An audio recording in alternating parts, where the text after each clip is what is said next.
So my presentation, I'll start on, just a moment, I'm having problems with my slides here. All right, so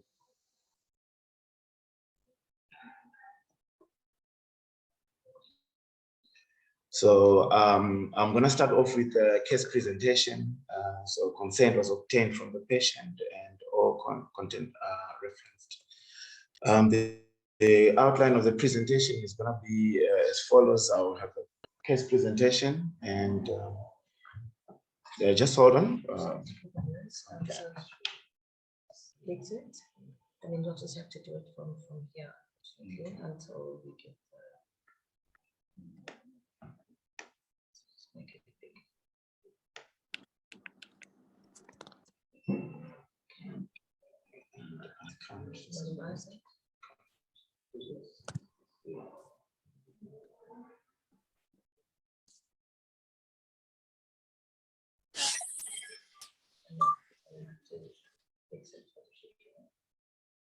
Okay.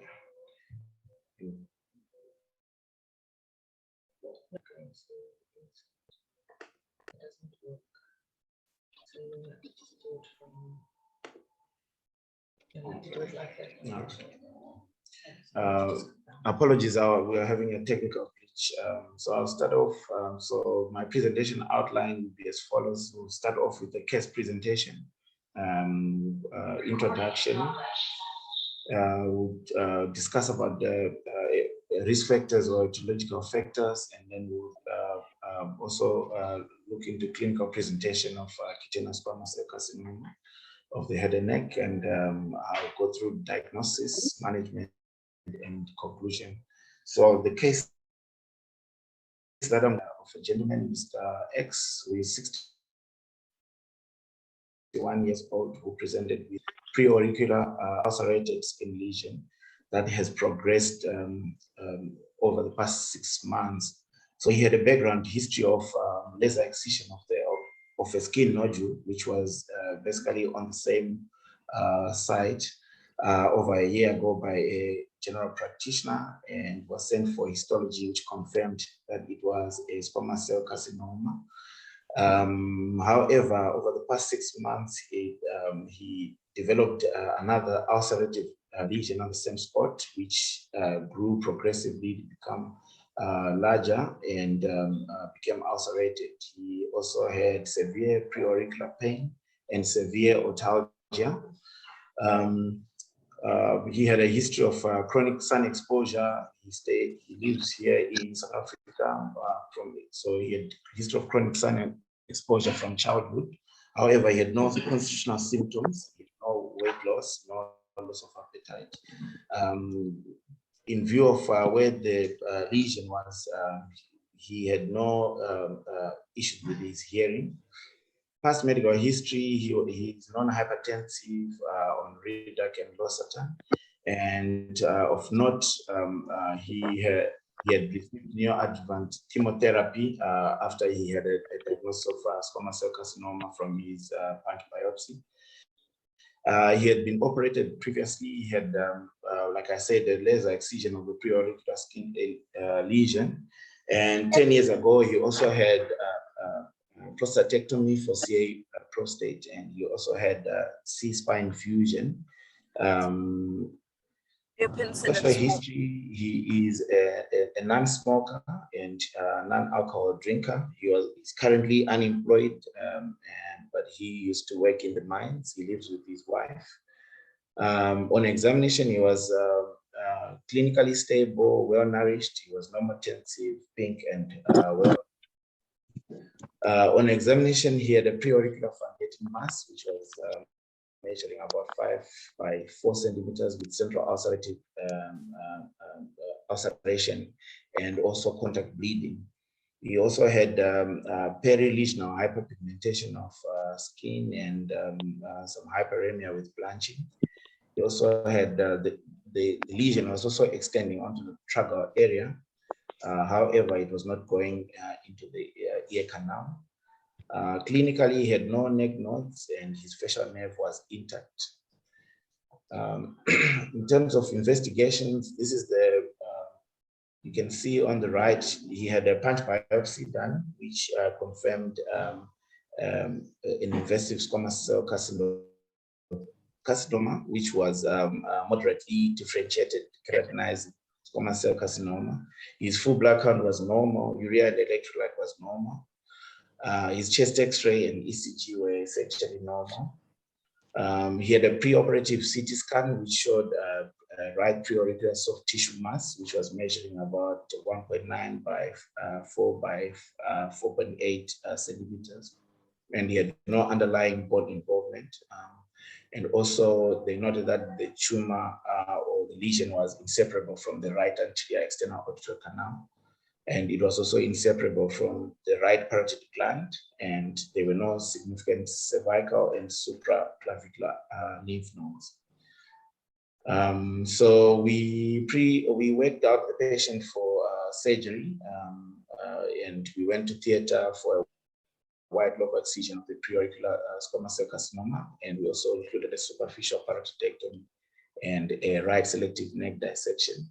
And of note, we took part of bony cortex from the zygoma. And he had a reconstruction with an anterolateral free flap, and also we stented the ear canal. With the extent of excision, we took part of the cartilage and compound, and we left in a elastic stent in the auditory canal. So this was a case which was done in combination with the plastic surgeons and ENT. So postoperatively, he did very well. His flap was viable post-op day 1, and wounds were clean and dry. He was started on oral feeds on day 1. Catheter was out and drain was out on day 2. He was also recommended for oral antibiotics for his ulcerative lesion, and he was discharged home on day 4 post-operative. He is due to be seen with us in the our cancer clinic, which we call the LE32, in 2 weeks. So his histology for the specimen has since come out. So we sent in 4 samples. So specimen A was comprised of right neck level 2 lymph nodes, which were negative for malignance, and specimen B was the end block excision, that's a pre-auricular lesion, which included also the parotidectomy, and it confirmed a moderately differentiated keratinized squamous cell carcinoma, but of note, there was perineural invasion. Specimen C comprised of fragments of bone, which were deep margin of the zygoma, which were negative for malignance. And specimen D was right neck lymph nodes. We did a selective neck dissection level 2 and 3. They were all negative for malignancy. So I'm gonna take you through a discussion on cutaneous squamous cell carcinoma in head and neck. So cutaneous squamous cell carcinoma is the second most common cutaneous malignancy after basal cell carcinoma, and it's common in Caucasians and is more common in males than female, with a ratio of 3:1. It is usually common in the age group between 45 to 50 years of age, and occurs mainly in the body sites that are exposed to the sun. It is not usually common among Africans, Asians, and Hispanics, but when they do happen in these groups, it is usually not associated with sun exposure. This is a diagram to just highlight the incidence and prevalence of cutaneous squamous cell carcinoma. You can see basal cell carcinoma comprised of 67%, and cutaneous squamous cell carcinoma about 25%. And of note, in the head and neck, cutaneous squamous cell carcinoma is more common, at about 60%, as compared to basal cell carcinoma, which comprised about 20%. The majority of cutaneous squamous cell carcinoma in the head and neck are successfully managed by surgical excision. However, a subset possesses features that are associated with higher likelihood of recurrence and metastasis with poor prognosis. These require mainly a more wide excision with extension into the parotid and also considering a neck dissection and post-op radiotherapy. The proper identification of these aggressive cutaneous squamous cell carcinomas can guide additional workup and management, and understanding features of these high-risk disease are associated with poor prognosis and can help dictate an appropriate workup for management. Risk factors, like I mentioned earlier, environmental exposure to chemicals, probably second to sun exposure, but you can also get cutaneous squamous cell carcinoma with human papilloma virus, and some risk factors also include chronic scarring conditions and immunosuppression, and chronic ulcerative skin diseases and familial cancer syndromes. In terms of clinical presentation, typically these patients present with integrated or crusted tumor that may ulcerate, and they have a high propensity to progress and become bigger with contact bleeding, and they can also present as ulcers without any evidence of keratinizing. They have a water. The nasal vestibule and the ear often present with difficulties in diagnosis, and these also are associated with poor prognosis, and they also can be misdiagnosed as they mimic other conditions.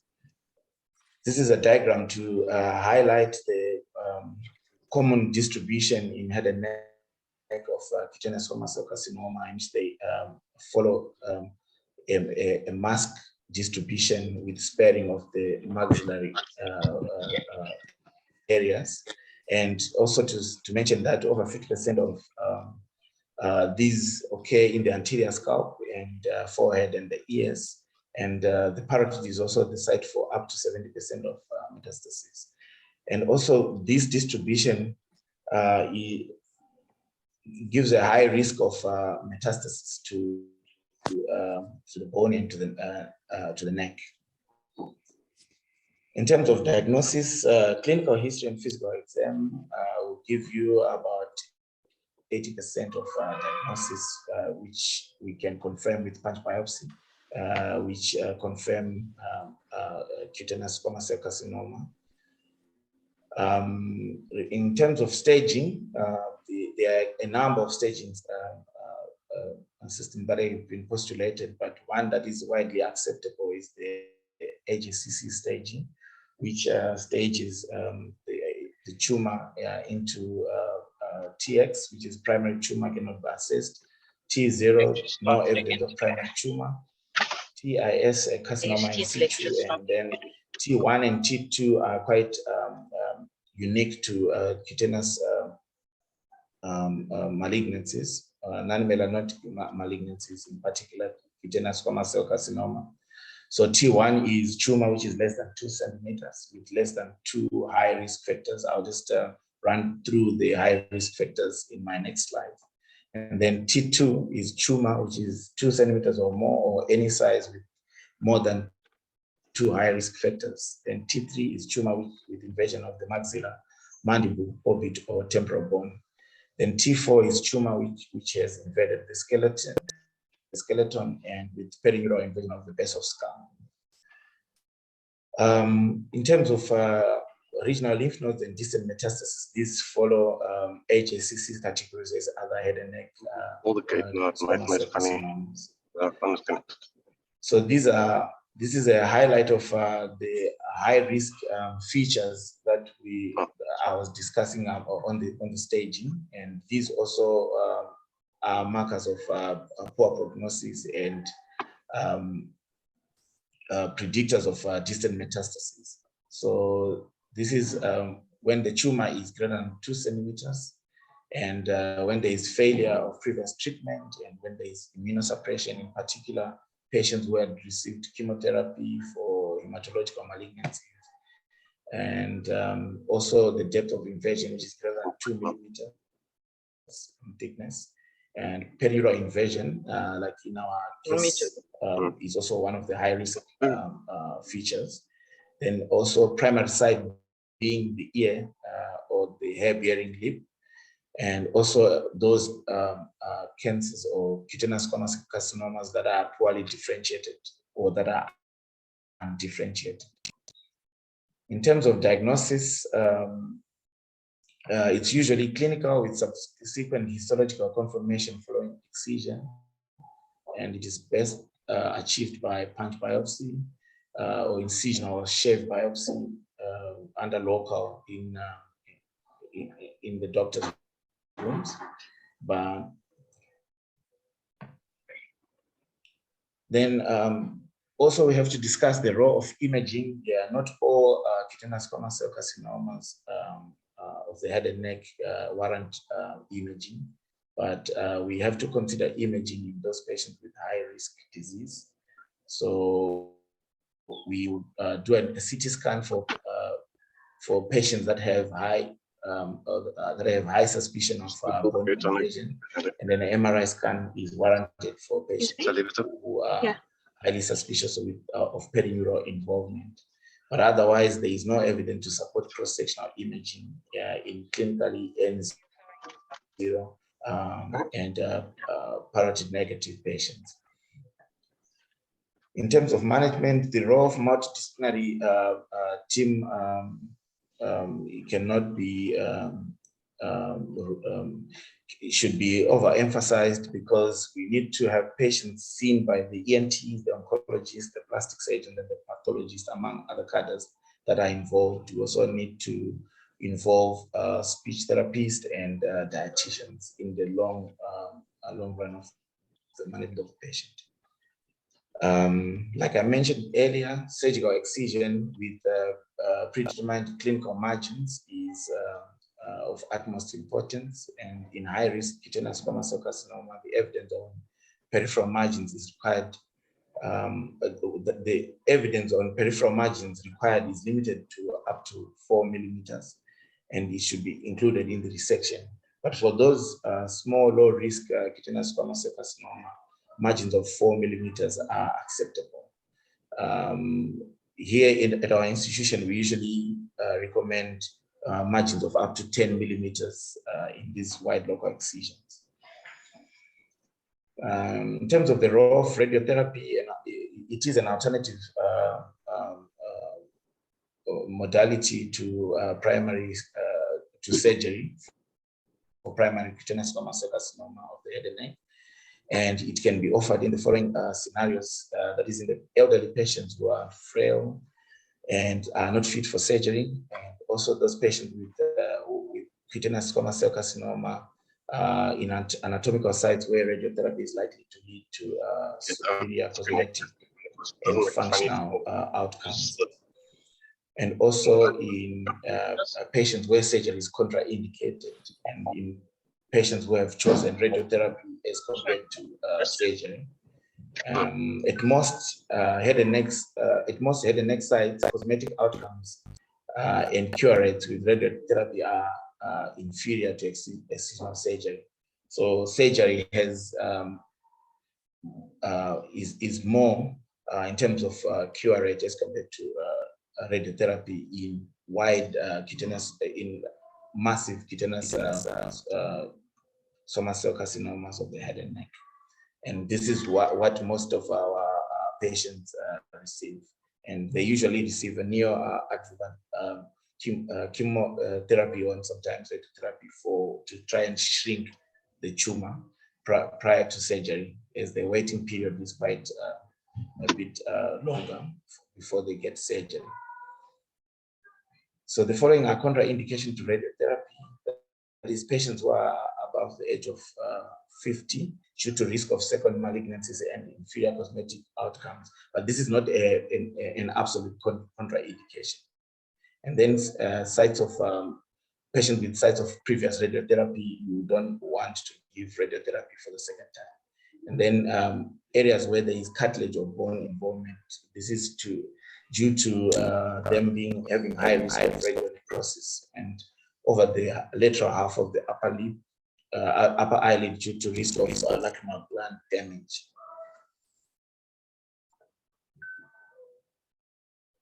So in terms of management of regional metastatic cutaneous squamous cell carcinoma, the overall regional metastatic rate of cutaneous squamous cell carcinoma is around 5%, and it is higher in the presence of adverse histological features. That is 33% for those patients with histologically poorly differentiated tumors, and 47% for those with perineural infiltration. Tumor thickness is strongly correlated with the risk of nodal metastasis, and the presence of metastatic nodal disease is associated with about is associated with a 5-year survival rate of about 35%. This is a diagram to just highlight the lymphatic drainage of the head and neck, in particular of the face. The parotid nodes and the superficial lymphatic system need to be addressed if they are positive, and the external jugular nodes in particular are of relevance as it is not included in standard neck dissections for head and neck squamous cell carcinoma. We also need to address patients' parotid in view of a parotid positive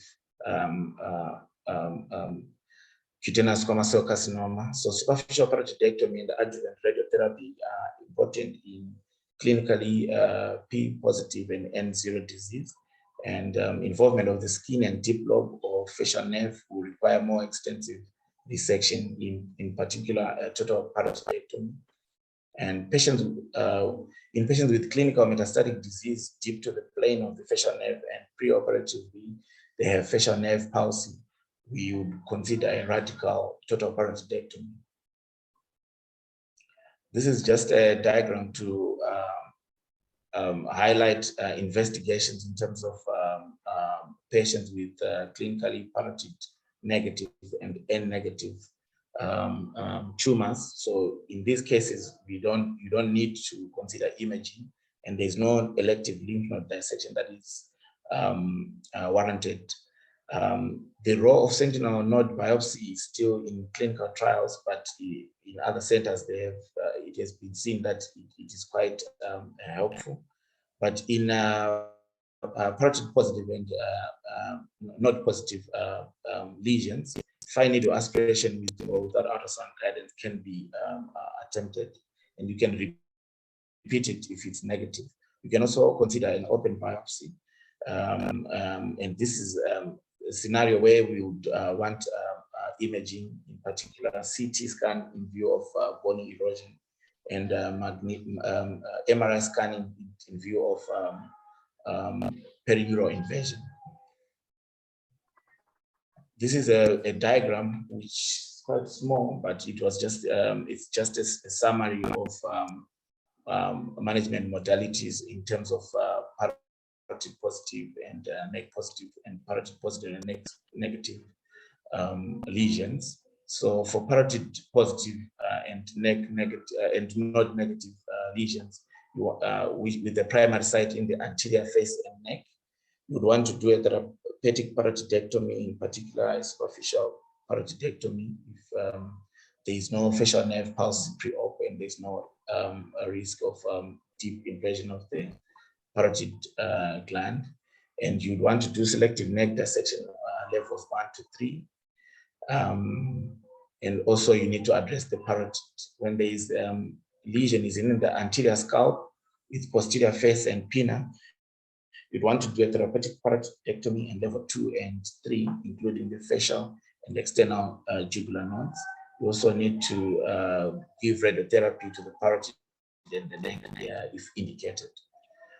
For the posterior scalp and neck, You also need to address the parotid, and you consider selective neck dissection for level 2 to 5, including occipital and post-auricular nodes. And also you have to give adjuvant radiotherapy to parotid and or neck if indicated.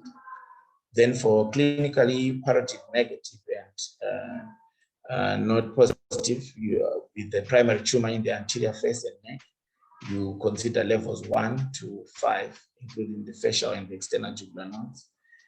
Or you can consider levels 1 to 3 with adjuvant radiotherapy neck if indicated. This is guided by histology. So basically, this table is an extract from one of the journals that I referenced and used on my presentation that has been acceptable in America, and it's kind of the same with the UK guidelines as well in management of cutaneous squamous cell carcinoma of head and neck. And this gives an overview or a summary in terms of what needs to be done in case there is either a parotid positive or nodal positive. So in terms of clinical follow-up, these patients will have will need to be followed up, is in particular those with high-risk cutaneous squamous cell carcinoma. But those with low risk, you can discharge them post-operatively after wide local excision. In particular, this can have this can be done under local.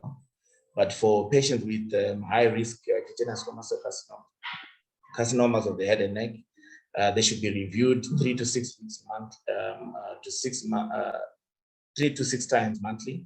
Sorry, 3 to 6 monthly for 2 years, with further annual review depending on clinical risk. So these patients will need to be seen regularly, in particular in the MDT setting. In view of our institution, we see them in our oncology clinic, which is a combined ENT, oncology, plastics, and max facts clinic. So in conclusion, cutaneous squamous cell carcinoma of head and neck has poor prognosis when it metastasizes, and anatomical site of the primary tumor in the first involved nodes, although not always consistent, can be used to predict the pattern of spread. The status of the parotid gland and the neck are important in planning treatment, and surgical wide local excision is the modality of choice in view of high-risk disease. Radiotherapy post-surgical resection is important for high-risk cutaneous squamous cell carcinoma and can be used as the single modality for small lesions or for those patients who are contraindicated for surgery. And the role of MDT in this management of this kind of patients is highly recommended. All right, these are my references, and that's the end of the presentation. I'll invite any comments and questions.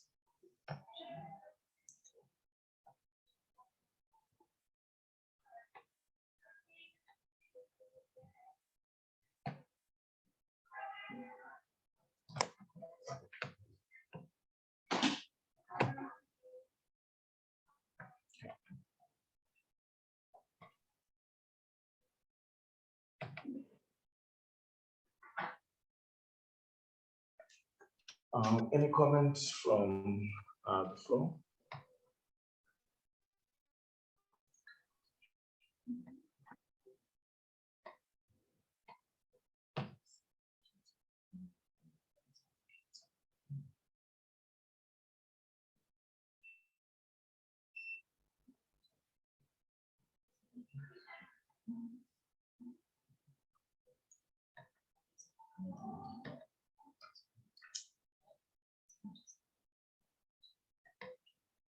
So if there's no anyone with a question or comment, we're gonna end the